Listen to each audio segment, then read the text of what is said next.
欢迎回来新闻大白话，我是罗哲。在看到南北韩的局势，现在也非常紧张哦。北韩控诉说，发现南韩的无人机的残骸，警告如果再侵犯的话，被视为是宣战。哇，字讲得很重哦。因为北韩呢今天宣称哦，发现了至少一架南韩的军事无人机的残骸，型号呢跟本月初南韩在国军纪念日展示的根本就是一模一样。那北韩还怎么说？他说，看到了，在南部发现南韩放飞的垃圾气球里面就发现这样的情况，所以像北韩呢，其实动作其实也跟南韩有互相较劲的意味哦。金正恩现在视察了北韩的指挥部，说如果主权遭受到入侵的话，将会动用武力。话讲冷重，他说今后敌国就是指南韩韩国在侵害我国主权时，我们将不会受到任何约束，无所忌惮的无所顾忌的使用武力。那若我们在如果的前提还在使用的话，这个武力的话，这将不会是针对同一民族，而是针对敌国合法的报复行动。话真的讲得蛮重。那现在呢，南韩的军方怎么说呢？韩国军方两韩边境在实施这个实弹的火箭炮演习称是对应朝鲜，也就是北韩的挑衅行为。这是南韩军方所公布的讯息。那现在俄罗斯跟朝鲜是不是要做一个合作的一个态势那现在首度南韩说，北韩将派1.2万的兵力来协助俄罗斯，最精锐的暴风军团将会参战。那1.2万将会在本月已经有1500名士兵呢送往俄国，很快呢就会运送第2批了。那根据了解，根据航行于北韩跟俄罗斯之间的货轮上面的这个货规模来推测，北韩到现在已经向俄国提供了将近800万枚的弹药，哇，真的是非常大量。那南韩呢，相对应作为什么？南韩总统尹锡悦呢召开了紧急会议来讨论朝鲜军援俄罗斯的问题。他说各方一致认为，朝鲜呢不仅会提供军事物资，甚至直接派兵来援俄的做法呢，是对韩国乃至于国际社会的安全构成严重威胁。那与此同时呢，乌克兰政府呢公布一个影片指朝鲜士兵在俄罗斯的军营里面换装。我们透过影片当中可以看到，这个影片当中呢，北韩军人正在远东地区接受俄罗斯的军事物资训练，准备部署到乌克兰。但根据韩联社的报道表示呢，目前无法独立核实这段影片的真实性，只是说是真是假，目前还要在调查当中。好，那现在呢，我们看到《纽约时报》也报道，朝鲜渴望获得现代战争经验而派兵参加乌克兰战争。因为我们知道，在朝鲜在韩战之后呢，没有打过仗，那一直在寻求向友邦出售武器，并且提供军援。那乌战呢，提供了考验朝鲜军队长期以来所有希望对新武器还有现代战争的态势机会。那现在大家很担心会不会接下来就是世界大战快来了？吕特说，北约还无法确认北韩派兵的支持俄罗斯的这个行动。那现在美联社报道，泽伦斯基呢在北约总部表示乌克兰掌握的情资显示，北韩包括了战术人员和军官呢在内的1万兵力已经整装待发，准备前往乌俄前线。那泽伦斯基还说呢，北韩任何的形式介入都是世界大战的第一步，情势非常紧张。那北约的秘书长吕特说，我们无法证实这个北韩人民呢现在是以士兵的身份来积极参加乌克兰战争。那现在北约又掀起了新一轮的扩军潮。那个吕特又继续说了，他说增加北约部队人数装备是优先任务。那现在呢，多家媒体密集的披露北约大规模的扩军计划跟相关内容。在乌俄冲突的延宕，还有欧洲安全形势持续恶化的背景之下，北约新一轮的扩军正在局势正在紧张的程度在加剧当中，猛烈冲击全球的安全格局。所以大家担心世界大战会不会就此爆发？来，我们请教斌哥怎么看两韩的形势？我觉得现在看起来，南北韩之间冲突有升高的迹象。是，那就是北韩去炸毁了边界的这些铁公路，那南韩也不甘示弱，就是炮击。但是请注意，它炮击不是炮击到北韩那边去，它是炮击在边界那个地方而已，也没有炮击过去。那看起来情势有点紧张，所以大陆最近在黄海要做军演，然后美国看起来据说啦，有一些外媒消息传说，美国也紧急调了一些包括弹药啊、武器啊，运送到韩国去，就是担心北韩进一步冲突。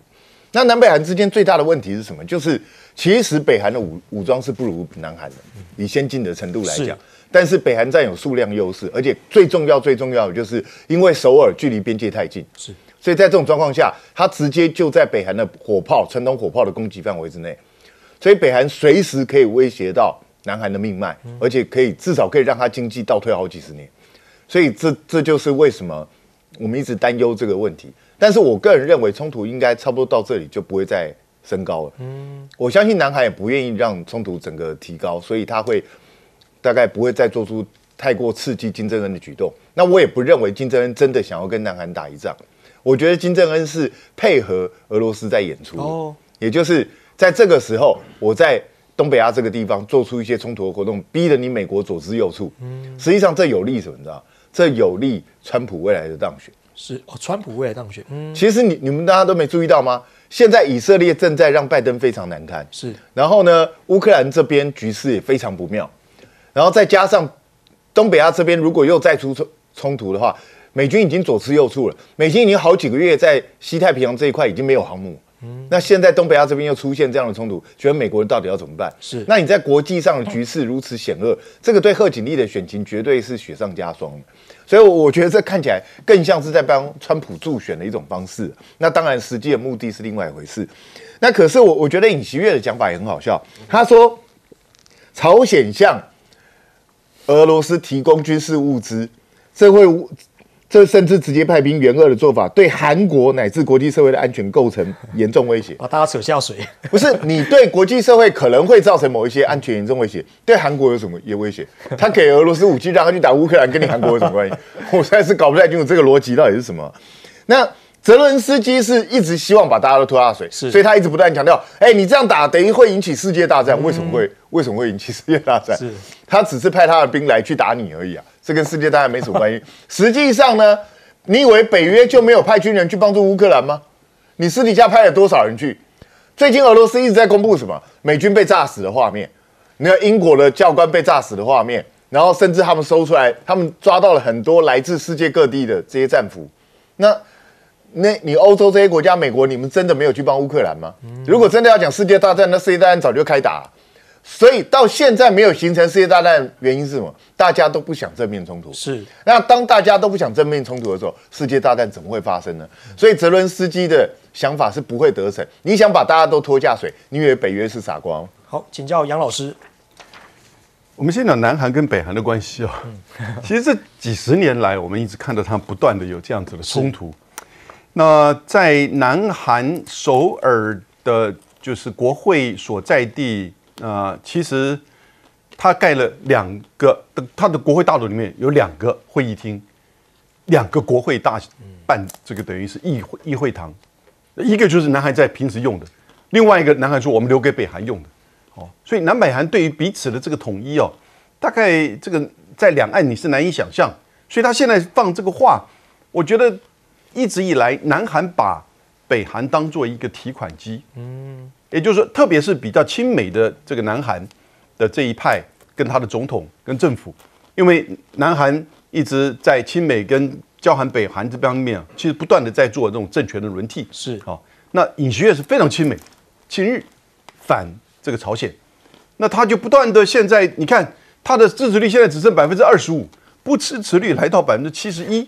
国会又是少数党，他太太又不断的出现问题，甚至他自己的党都告诉他说：“你这个夫人就不要出来这个曝光了。”是，然后呢，他当然就现在需要一些这个刺激，因为他到2027年才会感觉。那接下来怎么做呢？那同时，他跟美国跟日本不断的在搞核同盟，这个东西其实北韩也一直很在意，所以双方就不断的透过这个空飘气球啊，或者是说无人机啊，这个无人机这方面。双方一定都是政府所为，我接触过他们的，就是这个各个单位，一定都是政府所为，民间不敢去做这个东西。那倒过来，北韩就把南韩当作出气包，那这个不断的要去国有武士气的时候呢，或者是说逃避国内的这些问题的时候，他就不断在指控南韩是美帝的走狗，类似这种情况其实非常多。但不要忘记，北韩从2006年做核子试爆到2017年第6次的核子试爆。他已经拥有完整的核子武器，而这几年他得到俄罗斯的技术，他在飞弹试射上面，洲际飞弹都相当的有他的这个成就。至于现在讲到北韩的军队，是不是那个11集团12000人？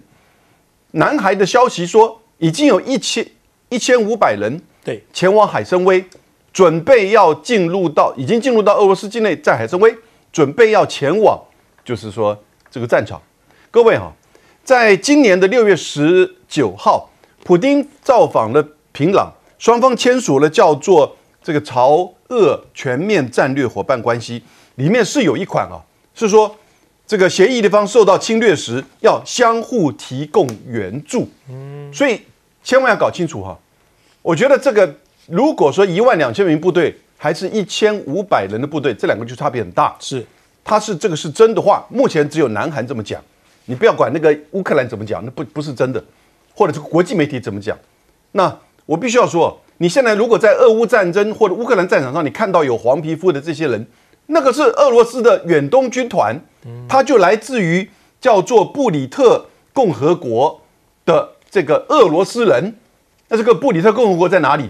那蒙古的上方，贝加尔湖的沿岸。是，所以你看起来像是那绍伊古，它也是有一个蒙古的这个血统啊，对不对？所以也有那种就是好像黄脸这个亚洲人的这种感觉。因此，它不等于就是北韩。是，我觉得北韩如果真的派往就是这个前线的话，它最多在后勤，而且只会在俄罗斯境内，不会到乌克兰里面去，不会到前线啊，不会进入到乌克兰，那等于是你就参战。这个本来第一个不符合这个全面战略伙伴条约里面提到的，它只是说相互提供援助，因为它不是军事条约，不是军事同盟条约，而且军事同盟只能做防卫，不能做攻击。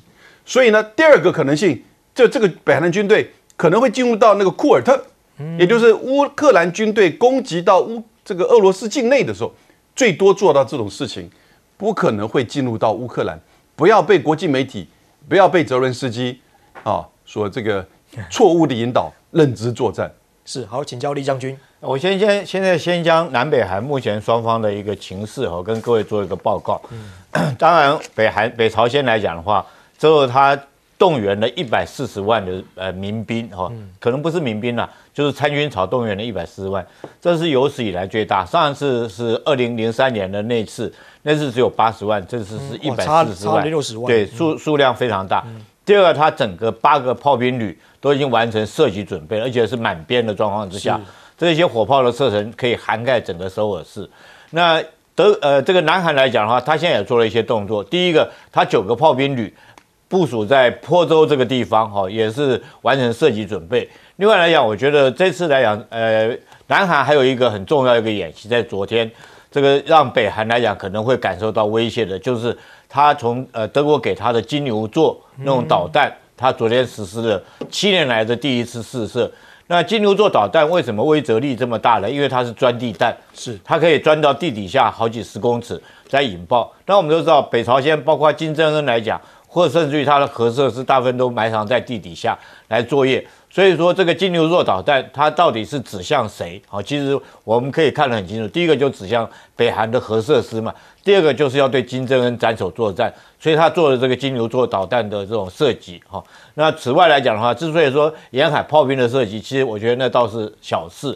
那我觉得这件事情之所以会引起这样，其实我个人认为，我的研判呢，是美国有意在挑衅的结果，因为这架无人机到北韩市区里面，它不是到平壤而已它到平壤的劳动党党部的上空去那边绕，而且飞行了180公里。如果说是不是军用型，一般民间业余的玩家来讲，不可能飞到这么远，而且这么精准就飞到你的劳动党党部的上空，所以对金正恩来讲，当然感受到威胁很大。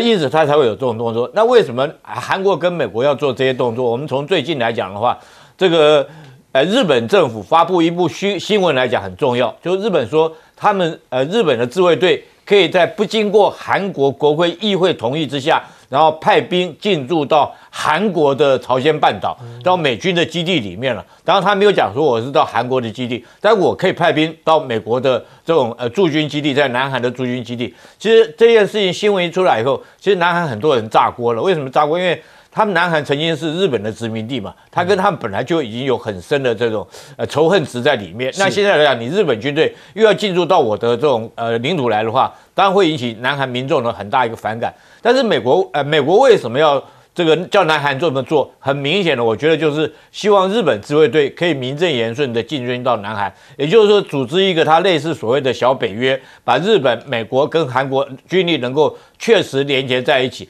所以大家不要觉得说，为什么金正恩这次动作那么大，说炸就炸？其实我觉得背后有美国的一个这个东北亚的一个布局的战略思考在里面。当然这时候俄罗斯他也会跳出来，是他特别说，如果说你们对朝鲜动手的话，我们俄罗斯会毫不犹豫的支援朝鲜。那当然，我相信说是这场仗会不会打起来，可能双方会有所节制。因为南韩国来讲，现在很明显的，他已经在京畿道，也就是35度线这边，他已经禁止所有南韩的人民在这边释放那些比较激进的这个民众，就会在那边释放气球。他已经在这个地方禁空，不准南韩的民众在这边这个释放气球，以免这造成擦枪走火。所以看得出来，南韩有意在做，已经开始在做降温的动作。那希望也就此赶快降温下来了，避免不然的话，这边如果说东北亚战火一旦引燃的话，那整个火药桶真的会点炸。好，我们休息一下，广告回来继续讨论。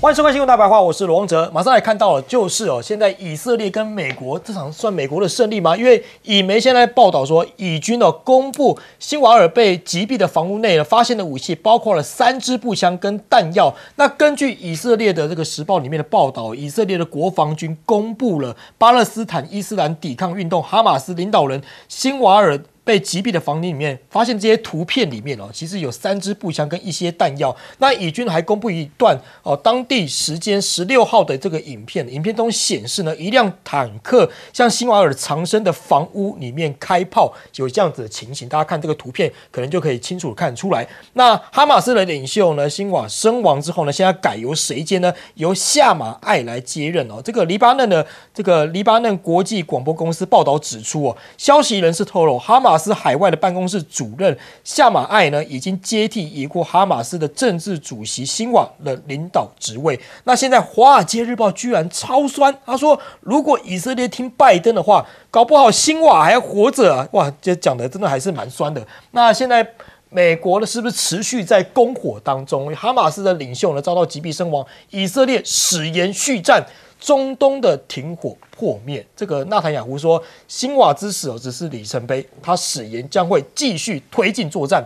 路透社就报道了，就分析指出，黎巴嫩的政军组织真主党誓言升高对以的这个战争，来支持真主党的伊朗说呢，伊朗的巴勒斯坦盟友辛瓦之死呢将巩固抵抗精神。那现在要防御伊朗，以国要求美国要提供第2套的萨德反导系统来做反击，这样情形，我们看到10月15号的时候呢，那时候美国国防部还发表一篇声明说，一支美国的先遣队已经携带的萨德反导系统呢，已经在14号抵达以色列。结果16号的时候呢，以色列消息人士称以国呢已经要求美国要提供第2套的萨德反导系统来。用以色列防御伊朗对以色列的报复所做的行为。那现在外媒报道，美国的国防部长呢称这个萨尔瓦之死呢来实现停火，创造机会，同时呢进驻中东的美军随时准备支援以色列。奥斯汀就说了，显然现在有改变方向的机会。我们希望无论是在加萨还是在黎巴嫩，各方都能够利用这个机会呢，驻中东的美军随时来支援以色列进行防御。那美国呢，首度出动 B2 来精准打击也门的叛军的青年运动的军火库。奥斯汀也证实美军16号呢首度出动 B2 的战略轰炸机对也门叛军的青年运动的5处呢秘密军火库进行精准打击，成功摧毁该组织的大量武器装备。再看到现在中东的战火不停歇，那以色列加强加萨走廊的攻击数万人被困在加巴利亚这边那至少30个人死亡，包括了20名的儿童跟妇女。那根据加萨的巴勒斯坦当地的卫生局称周4跟周5还发生了好几起的空袭，至少造成64人死亡。那联合国也说了，加萨地带有180万的居民正在面对重大的饥荒风险。哇，他们生计现在出现了非常重大的冲击。那对比呢，现在哈马斯领袖呢遭到以军炸死了，真主党秀出新的飞弹，战争将进入新的阶段。看来战争短时间之内是不会停歇了。我们要展示像新的这个飞弹，真主党说，现在火箭攻击的强度正在日益升级，这些攻击将首次部署精准的导引火箭。真主党指出朝以色列的海法市以及北方的区域呢，齐射火箭，目的呢是向遇害的领导人纳斯拉来做致意。那中国方面，中国怎么说呢？中国认为当务之急就是全面进行有效的这些联合国的决议并且能够保护平民，保护人道救援，避免冲突进一步来做升级。好，话哥先请教一下彬哥，彬哥怎么看？现在美国说他这局算他胜利吗？当然，对以色列来讲，能够击毙辛瓦，就是当然对他们来讲是一个里程碑。是，可是问题是，击毙辛瓦，战争就会停吗？美国现在看起来说，这样子好像可以停火啦，因为辛瓦都被你们击毙啊。可是问题是，以色列理由也很充分啊，哈马斯还没有消失啊，哈马斯又有新的领导人啊，所以我们要继续攻击啊。我跟你讲，这个纳坦雅胡不会停的啦，你知道？他今天又有一个更好的借口，你知道为什么吗？纳坦雅胡今天他的住所遭受到无人机袭击，你知道？真的，当然他人根本不在那里，是，对啊，所以他又有更好的借口可以继续攻击。反正一边打真主党，一边打哈马斯，他不会停的。因为其实华尔街那个日报讲的说，你看吧，如果不按照纳坦雅胡，现在辛瓦还活着。可是华尔街日报没有告诉你的是，辛瓦活不活着，对以色列来讲根本就不是重点。以色列的重点是要把巴勒斯坦人赶出加萨走廊，是，然后他是要在黎巴嫩南部建立一个缓冲区嘛。实际上，这个缓冲区是好听，实际上就是以色列的实质占领区，就是这样子而已啊。这就是以色列的阳谋，他现在正在进行这件事啊。那至于造成多少人伤亡，以色列人根本不 care 这件事，因为后面有谁？有美国人在罩着他。你看，要一套萨德系统不够，我再要第二套。对，你就美国人负责帮我守门口，然后我负责去屠杀人。这现在就是以色列跟美国正在分工合作，然后全世界的这些西方强权。每一个平常满口的人权、仁义道德，那现在每一个就是顶多谴责2句，大家就瞪着眼看了，是就看到活生生、血淋淋的屠杀在你眼前发生，那又怎样呢？那接下来的局面会怎么样？不管联合国讲什么，以色列就是遂行他的计划，他不会停下来。那美国也会这样瞪着眼睛看，然后大家就袖手旁观。老实说，中国大陆虽然一直奔走啊，希望说能够和平啊，对，我告诉你，白努力啊，没有用。因为现在就是摆明了老美罩着他嘛，是，然后老美就期望让以色列做到这件事嘛，所以不要再告诉大家什么21世纪人类已经越来越进步、越来越文明了，这个就是中世纪的屠杀，这个摆在你我眼前就是这样的，所以我认为这一局无解，除非让以色列完全控制住所有的局面，战争是不会停的。是，好，请教杨老师。辛瓦尔也许在以色列、在《华尔街日报》在美国人眼中他是恐怖分子，可是他在中东、他在穆斯林、他在巴勒斯坦里面是烈士。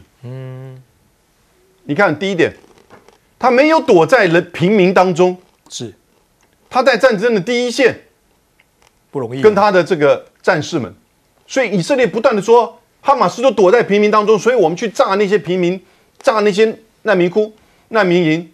是因为要追究哈马斯的这些恐怖分子，不要被他们骗。他今天还又炸了难民营，造成了44个人死亡。今天，第二个辛瓦尔，他到最后一刻，他还拿那个棒子去丢那个无人机，他到最后一刻，他还在抵抗。这个人从27岁就被以色列关到监牢里面，关到49岁，22年。出来之后，然后呢，作为哈马斯的领导人。从2017年到现在，军事上的领导人，他是错误的。我个人认为他是错误的，在去年11月7号发动了恐怖攻击。可是你知道，他那个时候是为了挡住什么东西？为了要挡住美国跟以色列去跟所有的中东国家，包含印度去建交、去和解。那他会觉得整个巴勒斯坦人就基本上是完全被抛弃了。是我们现在了解，巴勒斯坦是经过长期的种族隔离。现在你看到。辛瓦尔发动的恐怖攻击，造成以色列1天的伤亡，死了1135人而以色列为了报复他，打了1年的战争，到现在没有停止，是死亡43257人，其中有17000名儿童。而现在他要更进一步推往黎巴嫩，已经死亡了2530人。以色列其实要重新扩大占领、扩大领土，他其实要把整个加萨变成像是约旦河西岸，我觉得永久性的由以色列分区，部分由加萨人加萨人来自治，部分让他的屯垦进来，然后呢，在黎南。过去1982年到2000年，以色列占领的，他现在可能要重新占领，要确保以色列的北部的屯垦，包含泽伦斯基的父母亲，都在以色列的北部能够回去10万人。为什么？因为在加沙战争当中，真主党有做一些这个攻击，所以呢，为了这10万人，他现在把整个黎南地区赶走了100万人以上。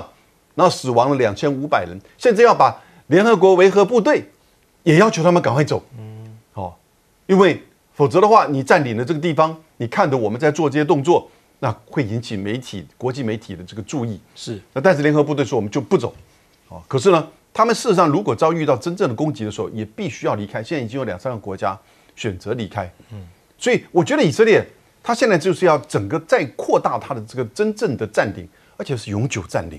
不是短期的，内塔尼亚胡的目标真正在这边，他做得到做不到？我觉得可能会做到，因为不管哪一个美国总统上来，现在如果很有可能是川普的话，他100%支持，所以至少你打到明年1月20号，甚至更久，我觉得目标就有可能达成。好，请教李将军。我觉得这是美国为什么又要给以色列第2套的萨德系统？其实一套萨德系统对以色列这个国家来讲，已经非常足够来使用了。是。在那时候，在韩国来讲，顶多也就是部署1套。那美国自己在关岛这个地方，也不会就是原来说要部署的这套，已经先移到给中东地区去来使用。那为什么又要给第2套？就是以色列纳坦雅胡威胁他嘛，说你要是不给我的话，我就准备在加巴利亚，就是我们讲北加沙那个地方，对，有20万人，我采取饥饿战术、饿死战术，要把这20万人全部饿死。他不是讲这种话白讲哦，他内政部长就财政部长公开讲这句话，他说饿死200万的这个巴勒斯坦的人民来讲的话是合理而且合乎道德的，所以英国的首相对这个施耐德对这个事情非常的恶心哈，他说准备要制裁以色列这2个部长级的人物。那美国来讲，在这个选举之前，对不对哈？他面临的选票跟这个钞票的考量，犹太人支援他钞票嘛哈，那民意来讲，在最基本的人道立场那是选票，所以在这种状况之下，他只有妥协给以色列提供这些武器。那我们要试想，为什么小小一个以色列要到这么多的萨德系统，这么高端尖端的防空武器？因为它被攻击了，就这么简单。那目前来讲，我们看到伊朗对他来讲的话，我觉得有2种武器它可能防不住。第一种就是这个高端的武器，像法塔赫这种高超音速导弹，确实在这个10月1号那次攻击里面听说有30枚突破了空防，然后击中了这个以色列的这种机场。那第2种是低端的武器，就是无人机，就像斌哥刚刚所讲的，连纳坦雅胡自己家里面有3架无人机对他攻击，那3架无人机他只拦截到2架，有1架他没有拦截到，直接攻击到纳坦雅胡家的住所，在这个凯撒利亚这个地方的住所被攻击到。那对以色列来讲，其实它也是一种警讯了。他现在要面临的是怎么来处理？那我个人认为说是最重要的是美国出动 B2这架战机去轰炸也门。其实这架 B2轰炸机起飞了回来的话，它要重新去涂它的防护的这种油漆，那是非常昂贵的。那为什么要用这么贵的武器去轰炸也门这种拖鞋党的军队呢？我觉得代表的含义是美国可以用 B2在警告伊朗说，我可以用 B2这种轰炸机攻击你伊朗的核设施，因为现在来讲的话，伊朗毕竟国土纵深比较大，面积比较大。如果说凭以色列来讲的话，它的战机是没有办法飞进去的。然后但是只有美国的 B2轰炸机，它的这种吨位数大，它可以带那么多的炸弹，然后依据它的隐身的特性，能够飞进伊朗这个地方，来对伊朗的核设施，就地底下的核设施或者碉堡来实施攻击。所以说这次美军出动这个 B2轰炸机对也门来实施打击，我觉得是在打给伊朗看，就是叫你来讲，这个时候你不要轻举妄动。如果说是你在这时候在攻击以色列来讲的话，我就会动用 B2隐形轰炸机对你的核设施或对你的碉堡来实施这个攻击。B2轰炸机有一种炸弹叫 BGU 这个27，它是13000公斤，那个爆炸威力是非常可怕的，很猛欸，那是全。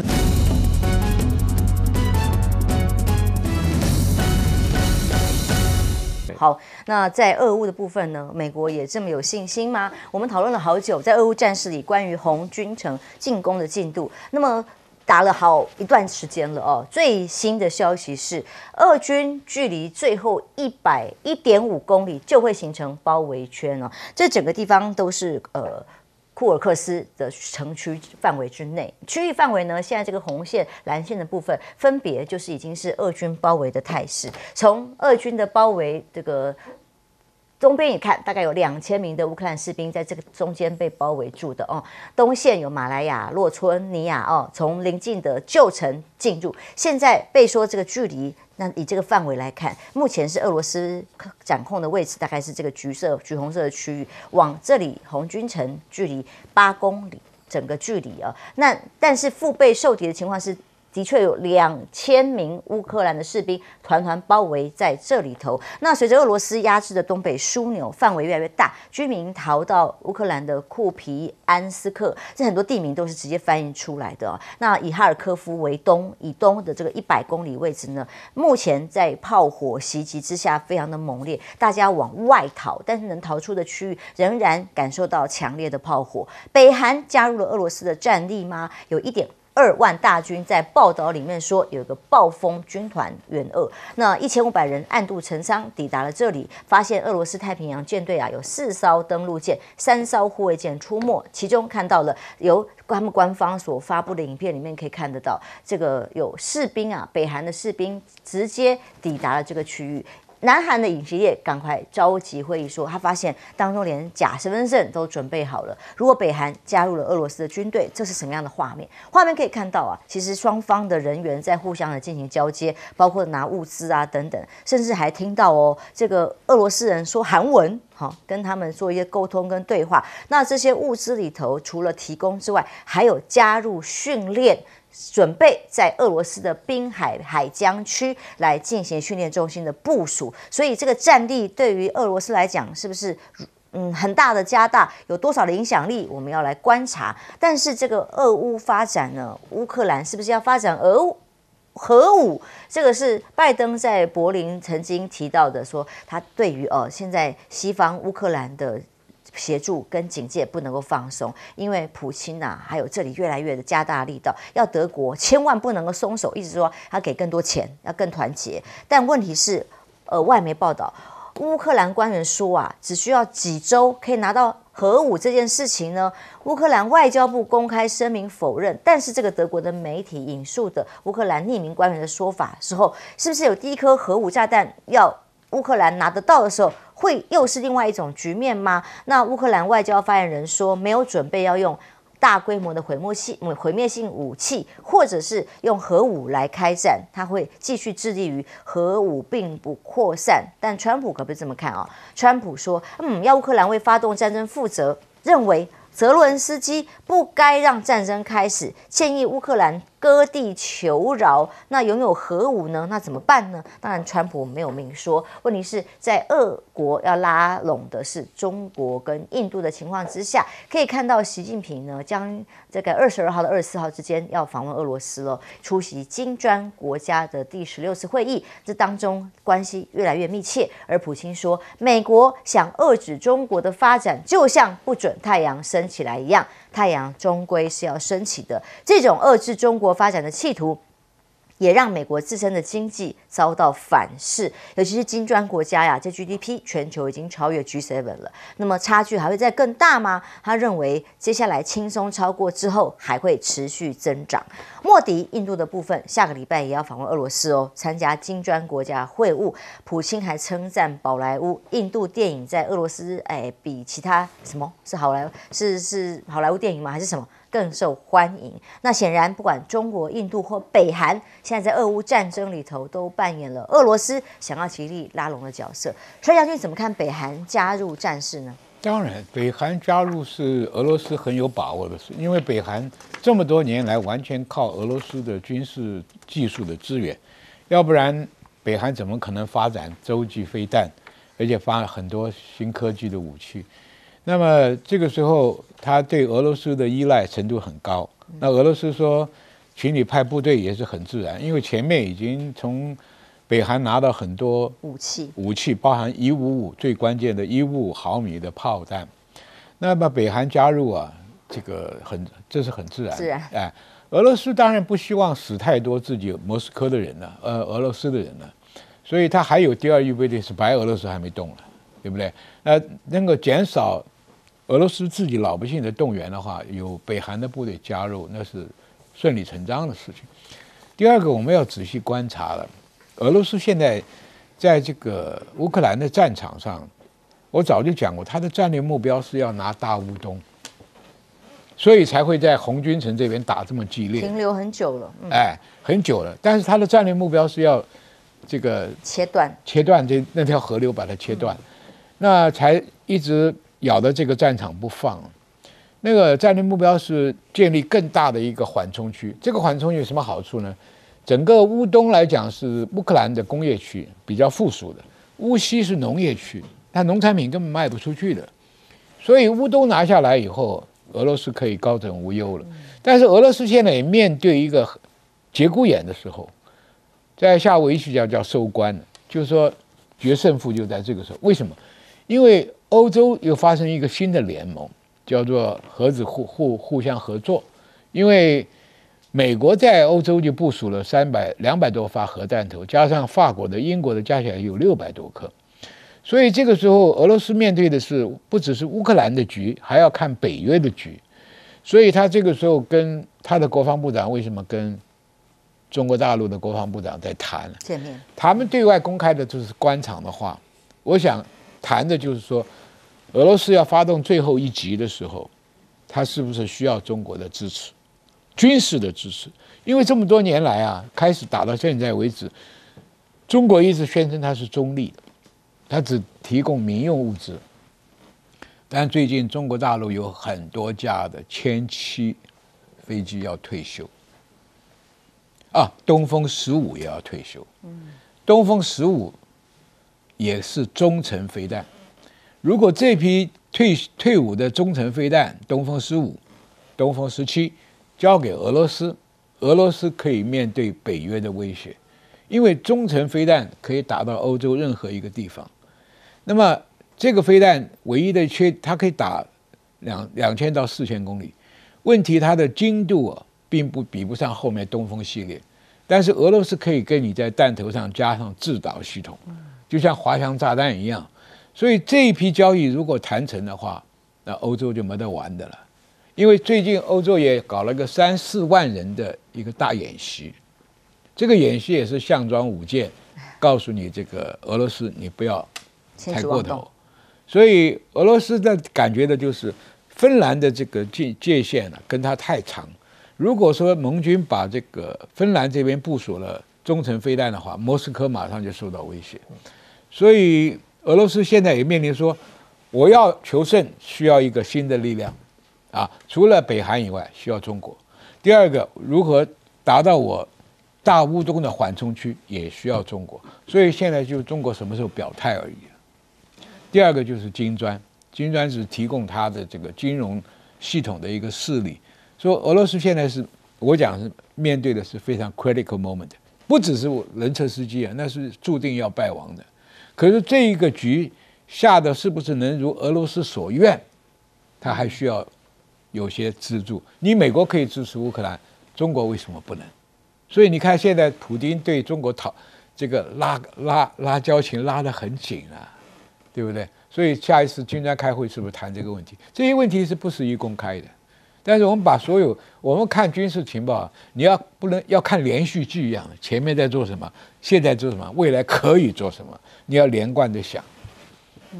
所以我觉得冬天就是中国的支持到什么程度，俄罗斯能不能打到这个大乌东的边界线？是观察的指标。吴老师怎么看北韩加入，包括连精锐部队啊，这些人都进到了俄罗斯？其实普丁现在在找寻更多的盟友跟资源啦。那当然这些东西不是突然发生的。普丁在今年6月19号拜访了北韩，那是他2000年后第一次去北韩，而且他不是去走走而已，他做了很多事情哈。他到北韩做什么？他不但让这个金正恩就非常热情的欢迎他，而且卫星显示他做了很多准备工作，把整个北韩弄得很好，让欢迎这个普丁来。而且他们签订了全面战略伙伴关系协议。简单讲就是什么？我们做好准备了，任何一方受到第三方攻击，我们都有互相帮助的责任。所以6月19号他们的全面战略伙伴关系已经讲好了。好，那当然这是取代2000年的是朝俄友好睦邻合作协议，它取代前面一个的 update 啊。那当然如果有这个协议在前面做基准，这一次的12000元大军援俄，其实就是一个非常好的例证，证明什么？他们不是玩假的。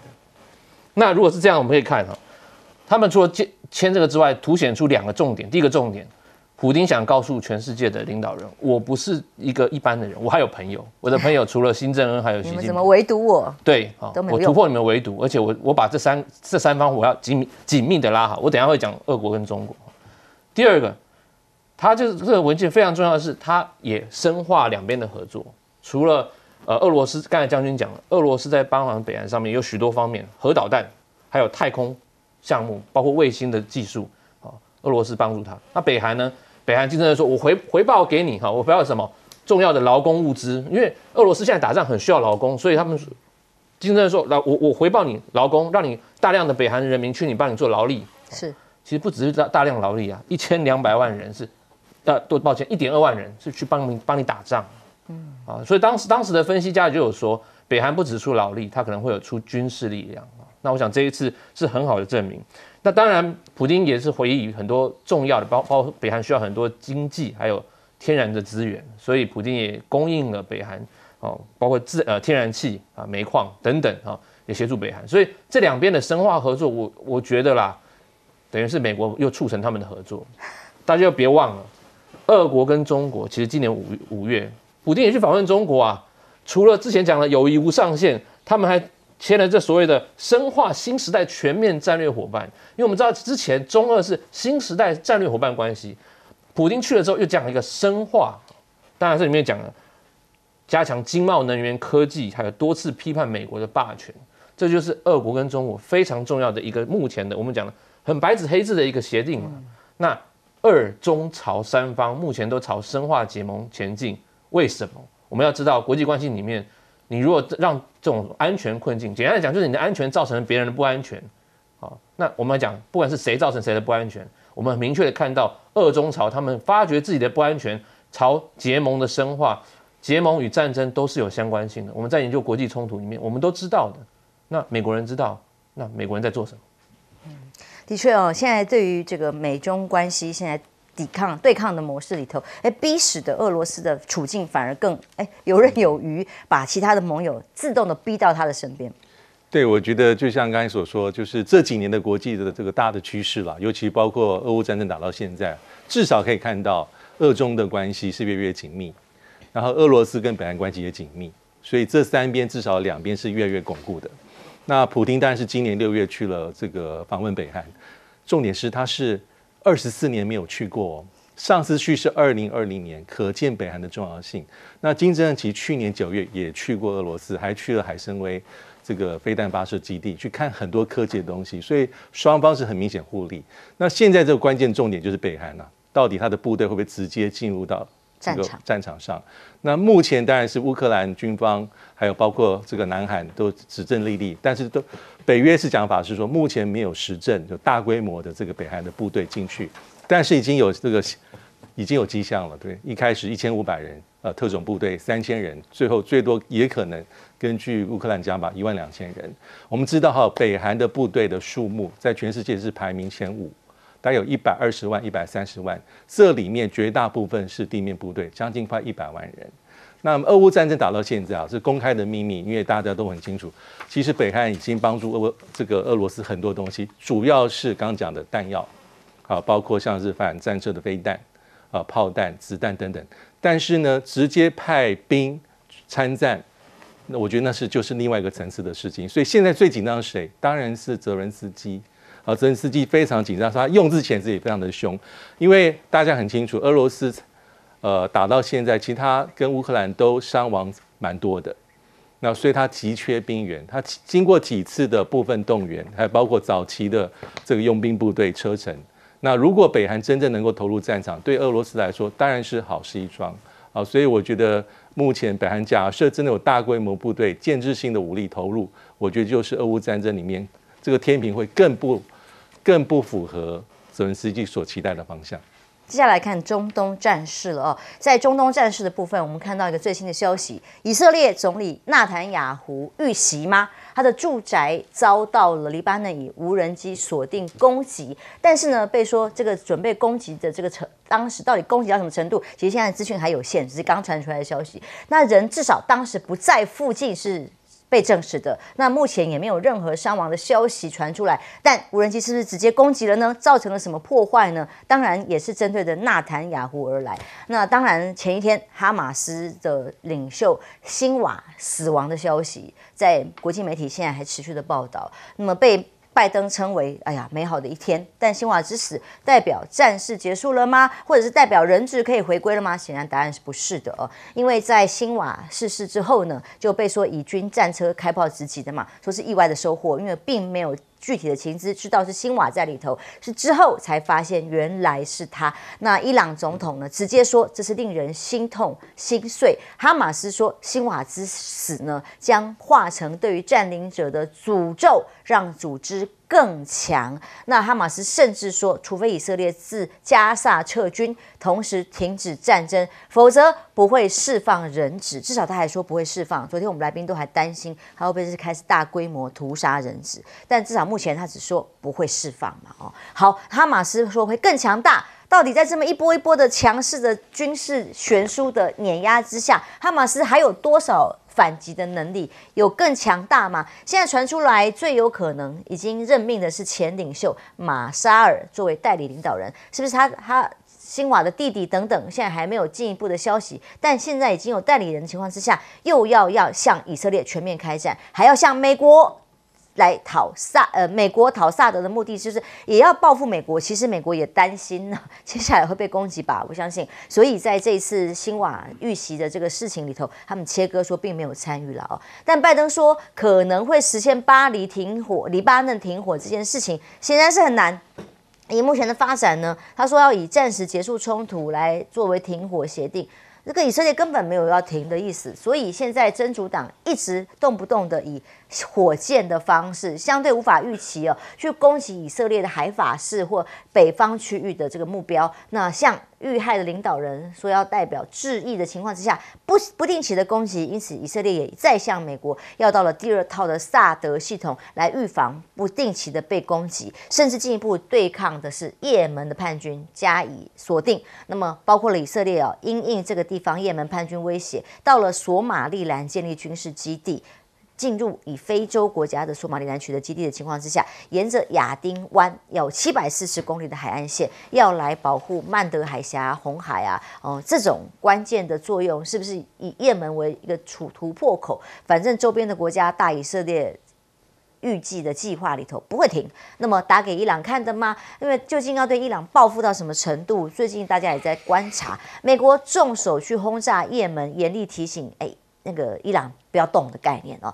B2 隐形轰炸机一看，当然是美国派来的，被认为是对伊朗的警告。所以呢，现在整个中东地区，伊朗最担心，因为民情激愤嘛。我们看到伊朗的这个市区，好多的民众在哀悼、在抗议，喊着要报仇。但伊朗现在先担心会不会被以色列报复的攻击。而经济面来讲，因为在中东地区这个战事没有办法停，不断可能升高，所以黄金的价格飙涨。在经过美国大选可能会有什么样的局势，全球也在担心影响国际的局势，所以黄金价格已经突破到每盎司$2700的关口哦，现货金价最高可见每盎司$2722，又创下了新的世界纪录。黄金突破成为最佳避险资产之外，美债呢？美国现在也说要再发行长期更长的周期的公债，但是呢，中国已经连续7月继续减持美国国债，8月也继续减持19亿美元，总持有率已经降到了7746亿美元，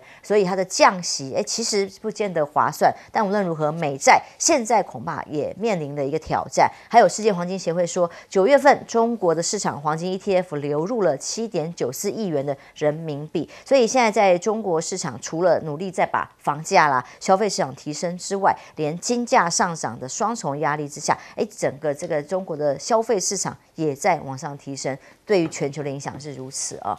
夏将军，先来看看中东这个冲突，以色列现在的做法。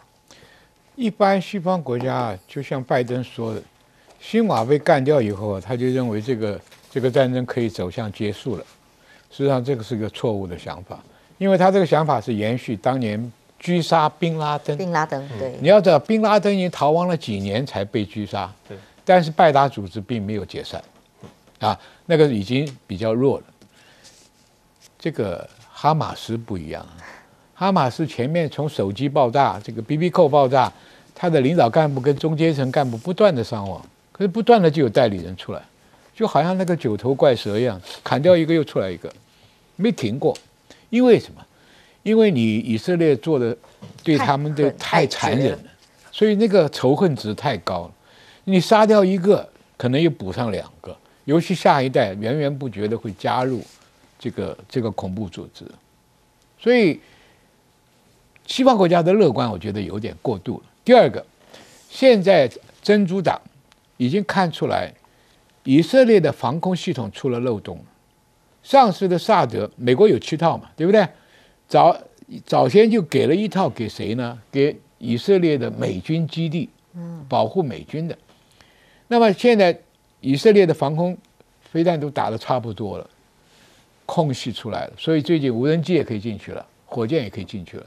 所以美国紧急在前几天就开始用大量的运输机送了另外1套萨德去，1套萨德要98个人操作。这次最近的今天昨天就证明有一架飞机带了100多个，就是操作萨德系统，想要填补这个防空的漏洞。但是这套系统要装置起来，起码要1个礼拜，因为不是把机器斗起来，火炮斗起来，还要选择阵地，还要做很多准备工作。所以我可以预估，真主党不会停止对海法士或者是纳坦雅胡的一个飞弹攻击或者是奇袭攻击。那么以色列也拼命在黎南部队很努力的向北推，他认为要使golan Heights的这个屯垦区的老百姓能够不受骚扰，他起码要向内陆推60公里。因为真主党最惯用的是卡秋莎这一类的火箭炮，就是我们像台湾有的那个雷霆2000多管火箭，这种通常射距是50-60公里。那么他一定要把你推到60公里以外，那么以色列的北部才有安全的保障。所以他不顾联合国的维安部队，他也要让你自动撤退，或者我绕过去打。所以这个离南的战争不会停。但是伊朗的问题，也门是在帮他卡的这个海峡湾嘛，对不对？那美国要在那边附近盖基地，而且有1艘航母就在那里，2艘航母，1艘在地中海边上支持以色列那边战争，1艘就看在伊朗的门口。如果你有什么异动，他就马上可以实施反制。每一条航母都有3条飞弹驱逐舰，飞弹驱逐舰带的大部分都是 Tomahawk 次音速0.8马赫的战斧飞弹。战斧飞弹可以沿着海面飞到内陆轰炸你的军事目标，精度蛮好，射程也蛮远，就唯一缺点就是速度稍微慢一点。但是这3条飞弹驱逐舰绝对可以发起对伊朗的制裁跟攻击，但是美国不会去出手去打伊朗，但是可以掩护以色列的空军对伊朗做猛烈的轰炸。所以这个问题就是环环相扣了。看得出美国支持以色列跟支持乌克兰是两个态度。乌克兰是你慢慢打，慢慢消耗俄罗斯，你只要不死，俄罗斯就腾不出手来。对以色列，就好像以色列是他爹一样，倾其全力要什么有什么要支持，所以不但支持，还增派4000个陆战队进去，干什么？你说是干什么？所以黎南那个战争不可能大家想象维和部队调停就结束了，他一定会达到目标。他把加沙走廊的赶尽杀绝，黎南的这60公里也可以赶尽，所以以色列看军事作战的目标就违反一般战争的规定，打教堂、打学校、打救难站、打难民营。所以辛瓦死掉之后，也的确战事并不如美国、欧洲那么的乐观，有可能停。接下来更多的深入讨论，休息一下，我们马上回来喽。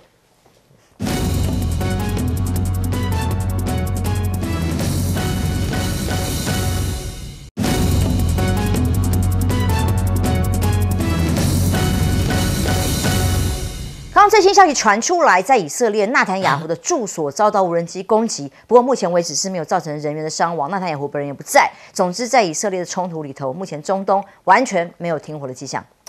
看到这辛瓦之死会造成，我觉得造成蛮大的这个影像，这个冲击是那个影像都在嘛。对，太惊人了。辛瓦在死之前，他是这样子，他是被狙击之后，他前臂被炸了，我们可以看到前臂被炸哈。有人说战车或者是先被轰炸一轮嘛？对，被轰炸之后，他可能是被战车或者是这个战车的炮弹或者是这个飞弹的碎片打到手，然后他用那个电线要赶快缠，因为他那个喷血喷很快啊，所以他缠完之后呢，他最后死在头部的枪伤啊，所以他死是头部中了一枪。那当然这个整个影像播出来，对于当然以色列他们觉得哇，我们终于把你的领袖干掉，但是对于哈马斯，对于整个巴勒斯坦的人民，会觉得这个是一个非常大的一个侮辱跟一个很难过的事情，所以接下来大家就会讨论说，那一定要有人继位啊，那替代这个辛瓦的这个位置，那大家就很多那个讨论出来。刚才浅秋姐也讲了，可能他的弟弟哈，这个穆罕默德，当然有几个人我们还是要特别注意一下，包括像这个最有名的就是68岁的这个马绍尔，我们之前谈论过他，因为其实在8月的时候，哈尼亚死的时候，大家就讲说马绍尔可能会继位。但是因为在这样政治斗争之下，马绍尔就下来，他没有当上了大位，但有人说马绍尔是很鹰派，他也是主张要继续打这个以色列，所以有人说马绍尔可能会上来。另外一个是哈雅是首席谈判代表，他是负责谈判啦。有人说如果他上来，可能会用更多的外交方式来缓和，因为他有一说如果以色列可以支持加萨或者约旦河西岸让巴勒斯坦建国。可以停火，哈马斯可以放下武器，但是那个以色列说不可能，所以接下来我们看是哪一位会来继任这个辛瓦的位置，而不是现在战火并没有停火的可能性。休息一下，马上回来。